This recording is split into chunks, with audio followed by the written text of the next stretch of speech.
Tuwing umaga kapag mag-aalmusal kami ay binibigyan namin ng task si Alexa at ito ang naging routine na niya. Siya ang tagalagay ng susi dyan. Mahalaga pa rin na mabigyan sila ng task kahit simple lang. At dahil last day na ng aming bakasyon, alam na niya ang mga gagawin. Alam niya na pupunta kami sa almusalan. At alam niya na rin kung ano yung mga kakainin niya. Dahil yun at yun din naman ang kinakain niya tuwing umaga. Hindi na ako para manghula kung anong kakainin niya. Siya na mismo ang pumipili nito.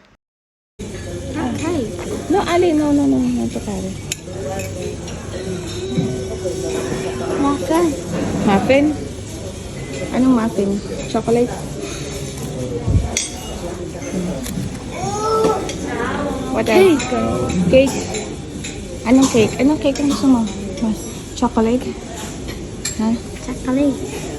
Ang galing niya, nakakapamili na siya kung ano yung mga gusto niya. Ang mga katulad kasi nila ay nahihirapang pumili, lalo na kung maraming pagpipilian. Pero dahil nasanay na siya tuwing umaga na nandito, at laging ito rin naman ang mga pagpipilian, alam na niya kung ano yung mga kakainin niya. Natatandaan ko, nung unang almusal namin dito, ay brownies lang ang kinain niya. At habang nagtatagal kami dito, ay padagdag ng padagdag yung mga pagkain na napipili niya. Nakakatuwa lang siya at naiitry niya yung ibang pagkain. Where is Arky? Brava. At nung natapos na kami mag-almusal ay automatic siya ang kumukuha ng susi namin. Tumaas kami saglit para kunin ang mga gamit. At nung paalis na nga kami ay inilagay pa rin niya yung susi doon. Andiamo na casa. Ale. Alexa, andiamo a casa. Stanca.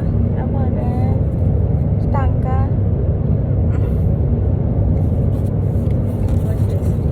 Fiore. Wow. C'è fiore. Ti piace? Ti piace?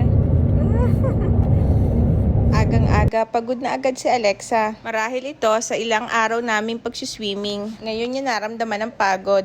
Pero kahit pagod siya, ay sulit naman ang bakasyon.